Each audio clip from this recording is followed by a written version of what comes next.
Hello, my astrology friends and family.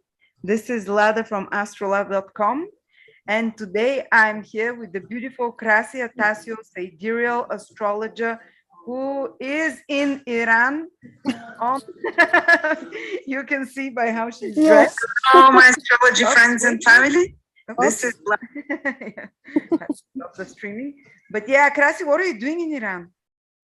I am here to visit especially the astrological ziggurats, Wada. Ziggurats, they have two.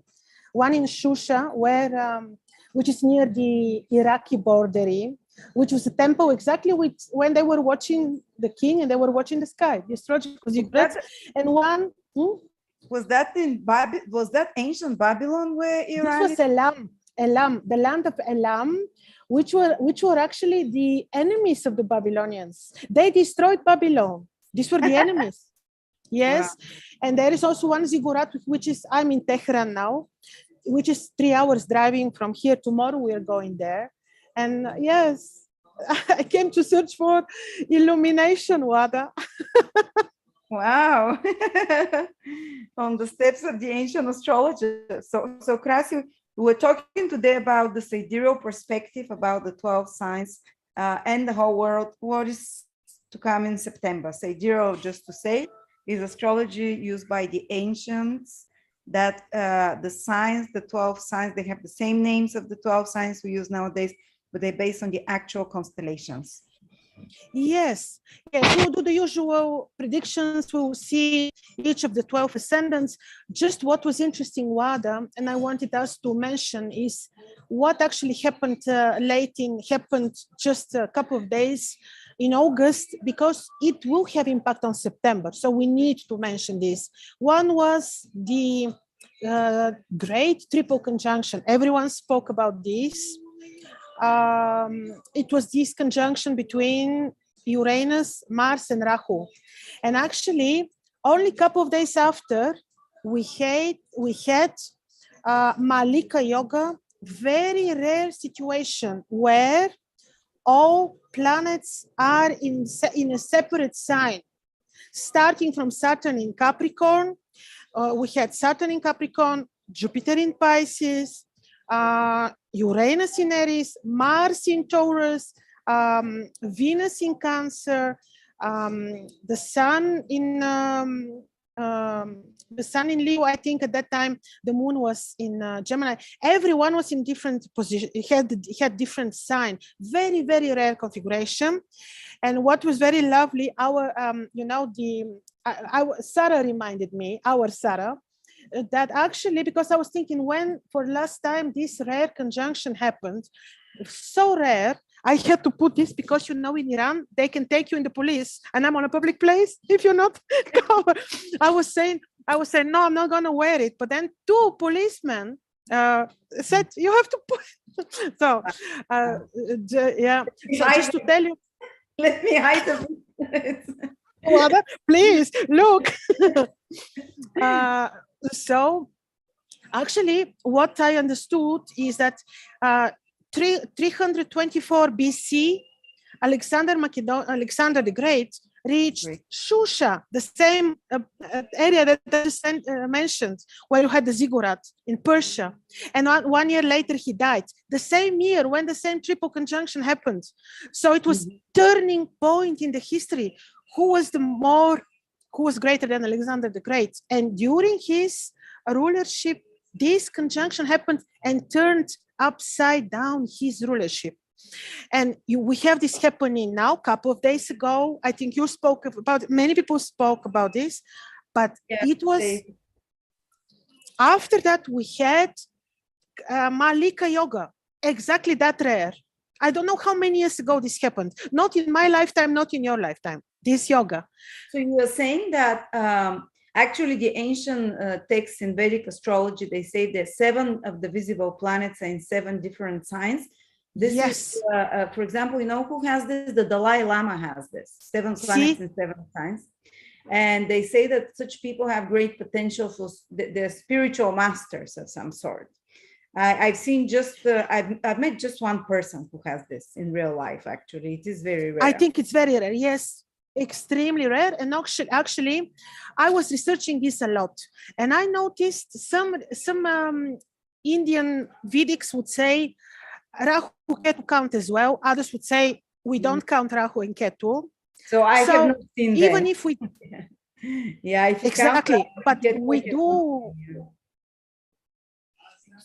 Yes, the thing is that this one now is starting from Saturn. They count, you know, from which sign, where it starts from. And when it starts from Saturn, you can imagine how transformative, deep core, transformative this would be.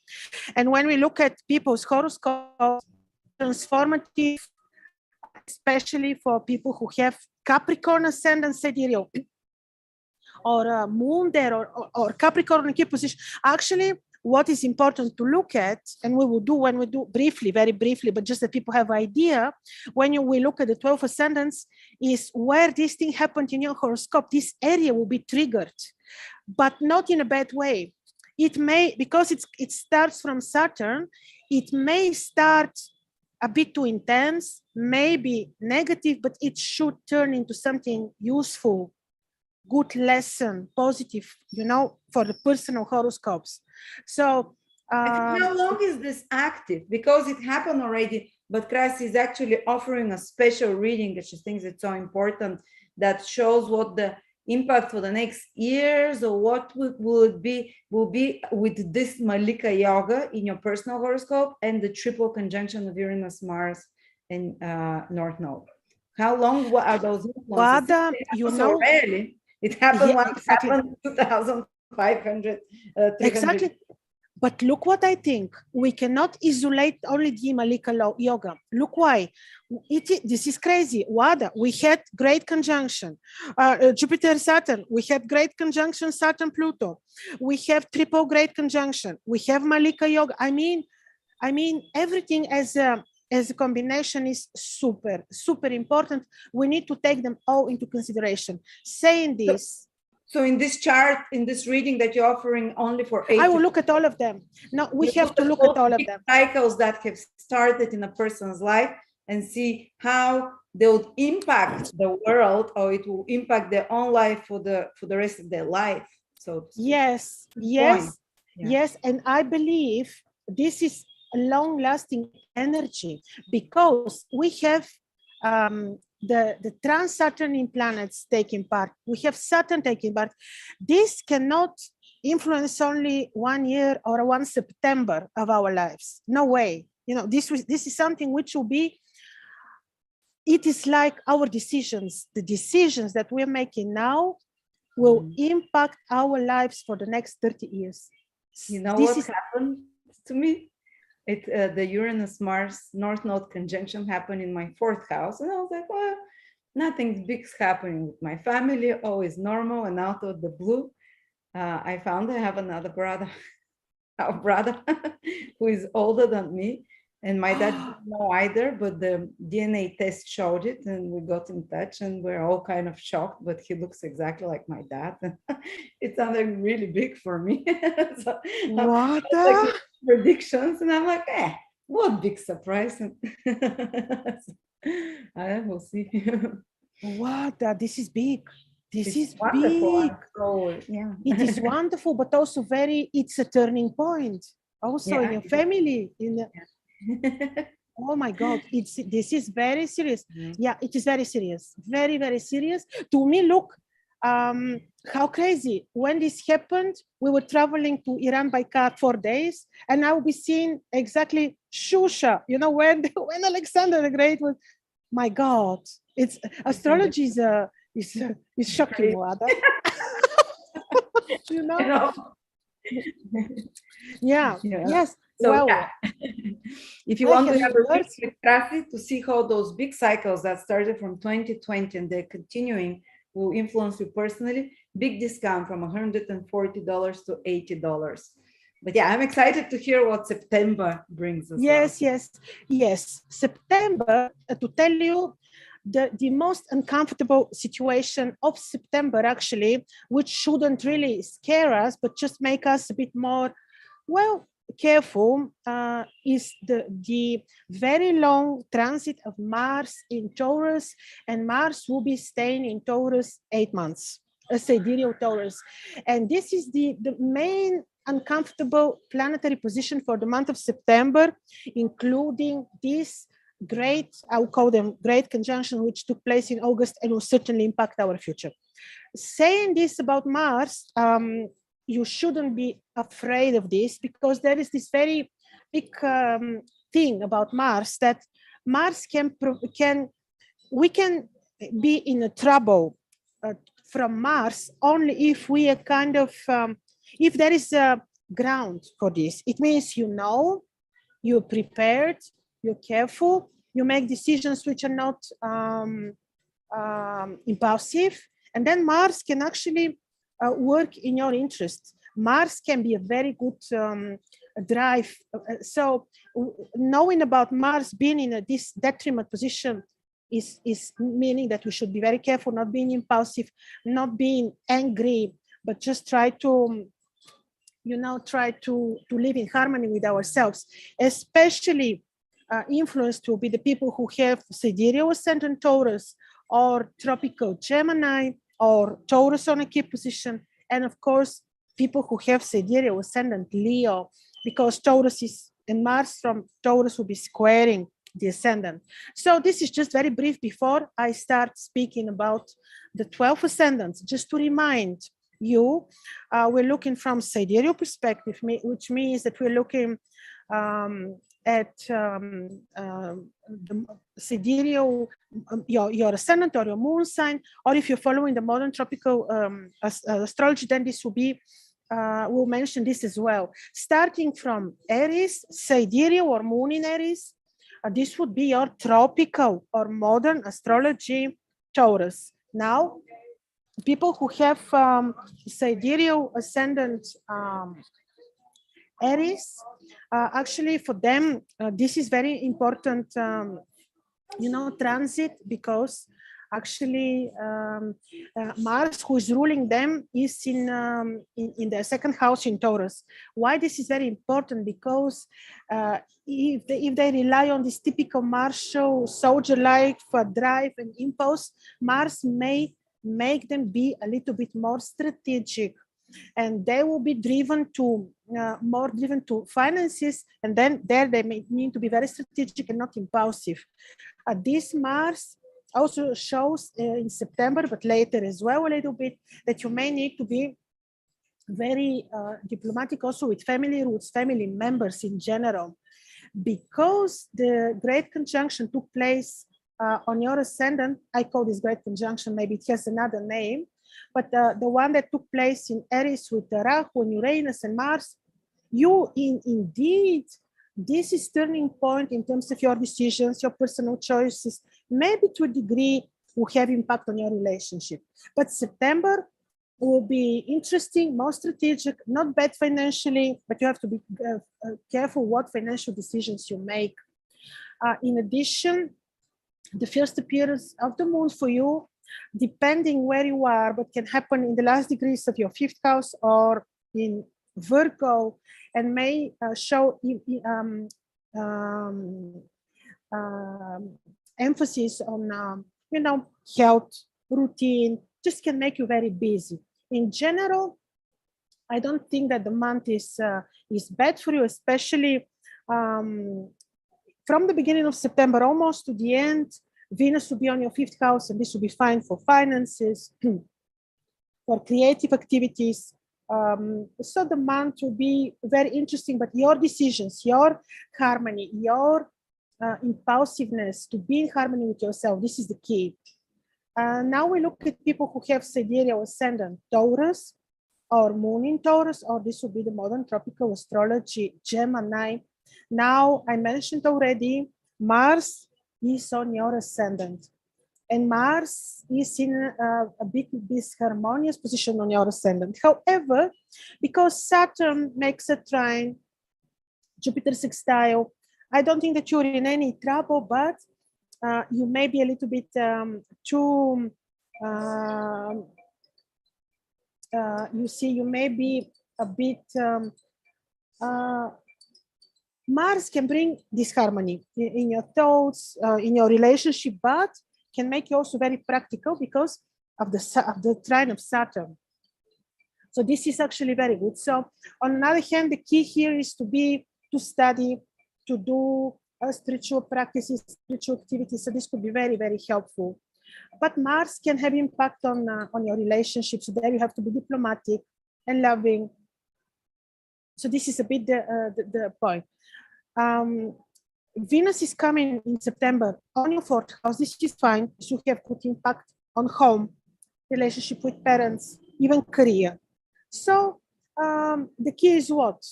Love, spiritual activities, maybe on your social circles, friends, and creative activities can be very, very helpful during this not very short transit of Saturn on your, of Mars, excuse me, on your ascendant. To study, to teach others, this could be very good.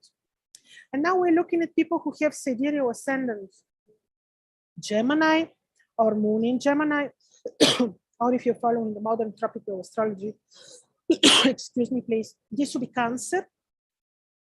Now, interesting and very beautiful for you, Mercury becomes visible and exalted in your 4th house in Virgo. Beautiful, because this is your ascendant ruler, so could be very good timing for you for media work, teaching others, starting new study, maybe even travel. This will be very benevolent. Also career-wise, or something with your home could be good, because Jupiter at the same moment is in Pisces, and he's actually, Jupiter is in Pisces, and he's actually in his own kingdom, as you know, and he's aspecting your ascendant. So it means that he is in very, very benevolent function, very helpful function for you.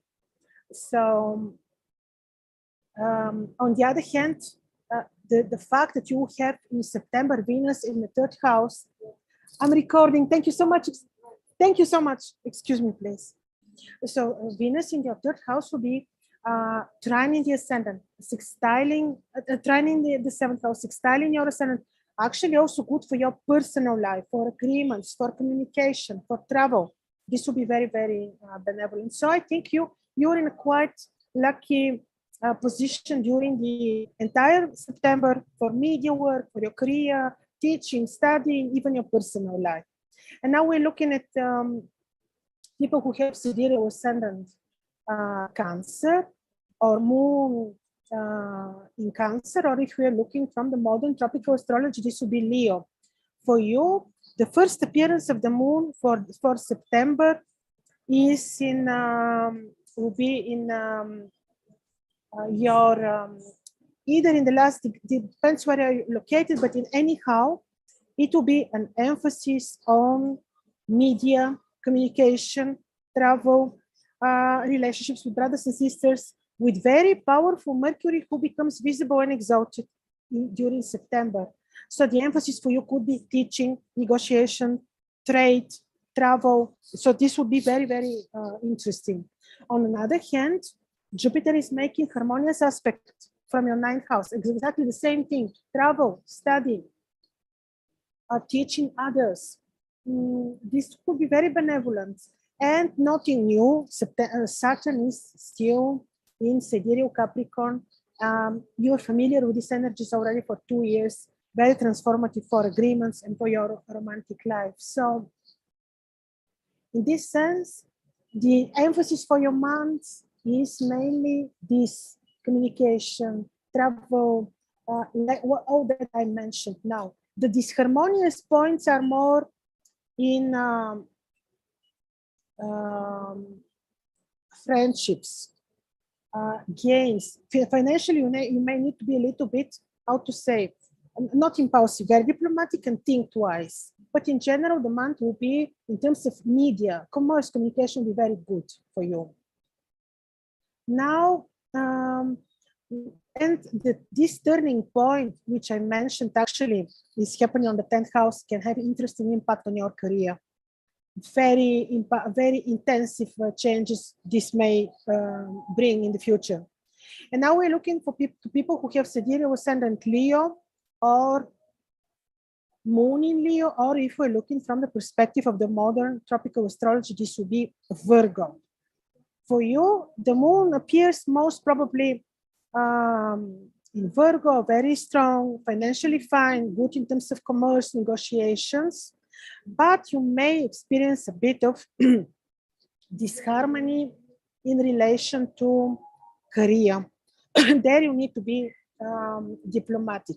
The turning point is happening around mainly in relation to your spiritual searchings. Could be that you really experience temporary disappointment and then you find something very useful, very good for you, which will have impact on your future. Also, could be that you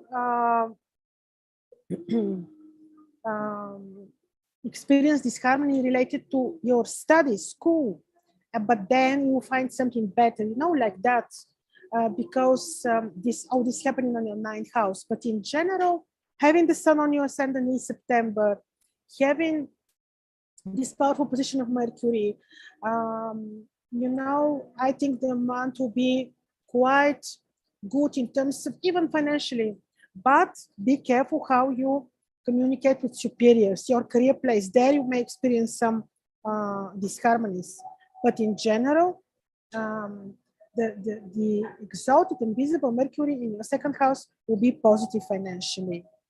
Now we're looking at people who have Sidereal Ascendant Virgo or Moon in Virgo, or if you're following the modern tropical astrology, this will be Ascendant Libra. Now, for you, first appearance of the Moon on your ascendant in September, exalted ascendant ruler and visible on your ascendant, super for your personal plans. Then Jupiter is also very powerful, even retrograde, but still in 7th house. This is very, Jupiter-Mercury opposition is a big thing in terms of agreements, personal plans, negotiations, new knowledge, studies. Could be very, very interesting, could be very intense. So you may need to be diplomatic with partners, agreements and all this. Mars, even fallen is trine in your ascendant, which is good. It can be very practical in this sense. And can give you drive to study in a very strategic way, to research. So this I don't see as a bad, the fallen Mars doesn't have bad impact on your horoscope. So also because Saturn and Mars are in a trine in September, which is exactly very practical from your 5th house. Fine for finances, fine for structuring your goals, fine for organizing your, let's say, what you want to achieve in terms of knowledge, in terms of creative activities. So very interesting, very intense month of September for you with results.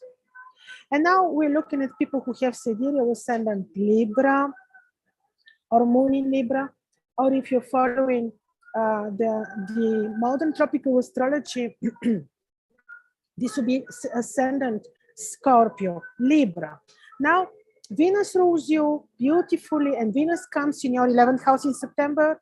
In Leo, very strong. She has there certain dignities, aspecting by 6th house your ascendant, very good. For your personal feelings, for friendships, communication with children, even finances. This great conjunction happened on your 7th house. This may have impacts on agreements, financial changes, romantic life. So be very, very balanced, very diplomatic, careful with your relationships, agreements in general. Mars, this fallen Mars that I just mentioned about, is on your 8th house, which can have impact exactly on the finances which you generate from partnerships, the finances of your partner, your drive to occultism, secret knowledge, spirituality. So there you need to be very balanced, very careful, not impulsive. Everything will be fine. But in general,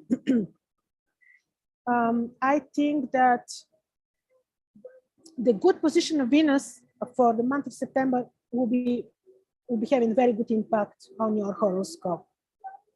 And now we're looking at people who have sidereal ascendant Scorpio or moon in Scorpio, or if you're looking from the perspective of the modern tropical astrology, this will be Sagittarius. Now for you, Mars, your ruler, is just against your ascendant. This may bring eventually disturbances in disharmonies related to your personal choices, your personal feeling, your personal harmony, your relationship, your romantic life agreements. There you may need to be a little bit careful. So, but in the meantime, Venus on your 10th house is very much saving you in September, helping, because she's in a quite powerful position, helping your career, communication with superiors, plans. So this is a very helpful indeed situation. The moon appears for the first time in Virgo, and Mercury appears visible also in September in Virgo and is exalted on your 11th house. Fine for the finances, fine for your plans, fine for your social circle. Just be careful with your relationship, with your romantic life a little bit. Now, and agreements and contracts. And now we're looking at people who have sidereal ascendant Sagittarius or moon in Sagittarius, or if you're following the modern tropical astrology, this will be Capricorn. Jupiter, like he will be until April of 2023, your ascendant ruler is beautifully placed, even retrograde now, in your 4th house. He can bring you peace at home or some good gains related to properties. In addition, the first appearance of Mercury in his exalted position is on your 10th house, quite fine and intense in relation to career plans. You know, career plans. Maybe you have good news for projects, opportunities, negotiations, communication, you know, this is very strong.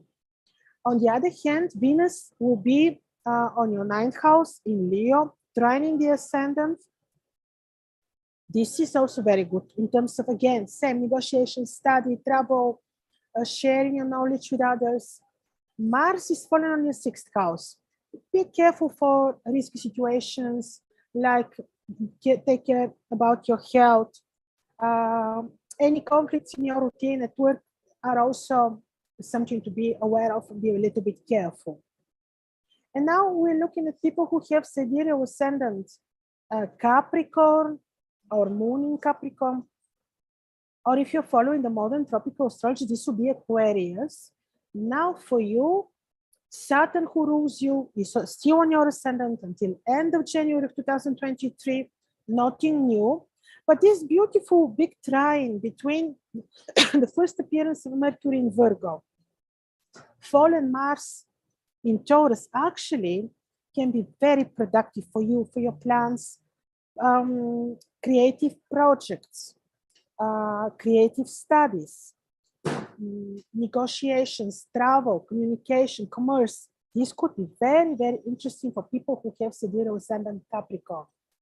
Now, this conjunction that we spoke about appears on your 4th house. Be a bit cautious when it comes to communication with children. This can bring changes related to property, real estate. Don't be impulsive, be careful, balanced, and diplomatic. So this is more or less about people who have sidereal ascendant Capricorn. Now, people who have sidereal ascendant Aquarius or moon in Aquarius or tropical ascendant Pisces. So for you, Capricorn, who rules you, nothing new, is still, of course, retrograde in Capricorn. You're aware of this and you know how this influenced you during the last 2.5 years already, how powerfully this influenced your spiritual growth, awakening if you want, personal choices, health in a way that maybe, depending on how Saturn is positioned in your horoscope, You experienced certain health, maybe disharmonies, but after that, you were able to maybe find a good solution. Jupiter remains in your second house to be very helpful financially. And now even Mercury, who appears visible, exalted with the first lunar crescent on your 8th house, can be positive when it comes to unexpected finances, money via partnership, the money of your partner. So this will be very good. Be a little bit cautious when it comes to decisions related to property. At home, be a bit cautious because Mars fallen is on your 4th house. When it comes to communication with parents. On the other hand, Venus in September will be on your 7th house, very good, because she'll be very strong. Good in terms of personal relationship, your romantic life. So she will have a very, very good role, beautiful role on your 7th house. Now, let's look at the last ascendant, Pisces, Sidereal or Moon in Pisces, or if you're looking from the perspective of the modern tropical astrology, this will be Aries. As you know, until end of April somewhere of 2023, Pisces will be, Jupiter will be in Pisces. So strong, so beautiful, really very nice, sextiled by Saturn. This is very good for organizing your finances, organizing plans, friendships. This is quite positive. Be a little bit cautious when it comes to decisions related to travel, communications with brothers and sisters, how you communicate, how you negotiate, how you do trade, because of the fallen Mars in your 3rd house. But good thing is that Venus in September will be in your 6th house to support your health, to support your routine environment, to support just your routine everyday plans, administration, and work. Moon will appear on your 7th house with the visible Mercury also in Virgo, which is very powerful. Could be very interesting when it comes to communication with your partner, partnerships, agreements. This can bring solutions to agreements that you were expecting, or this could be something very good for you and very practical. Solving agreements, solving negotiations, solving results from court cases. This can happen in September. Just be careful how you exactly negotiate. Be very diplomatic and careful, but you're lucky with this Jupiter on the Ascendant and Venus on your 6th house for the month of September. So ladies and gentlemen, this is about it. Just to remind you, because we had in August this very, very, very powerful, Malika Yuga that we described with Wada. We had this great conjunction, Uranus, Mars, Rahu. This can have impact on humanity, like sudden anger, sudden change. So we have to be we have to do, I think, a lot of spiritual work. People who meditate, to meditate now is very good, to be able to find balance, because this is very strong martial energy. Rahu is very Uranus, Mars. So I believe that if we are very spiritual, very try to find balance, we'll go through this just easy, without drama. Because I learned recently, Mars can be dangerous if we give him reasons, If you didn't, what? If we give him the reasons, then Mars can act and cause problems. If we're very careful, very balanced, actually Mars can be only a good drive. Wonderful. Thank you so much, Krasi, again. Thank you everyone for joining us live. And if you'd like a reading with Krasi, she's doing a special promotion on a reading of the current cycles, which is 40 minutes. Turning points, that's how the reading is called, turning points in life. Turning point. Wonderful. And I hope you discover what you're looking for. Oh, I will tell you what, I can't wait. I hope you get some downloads. Oh, astrology secrets. And everyone ahead, I hope you have a wonderful September.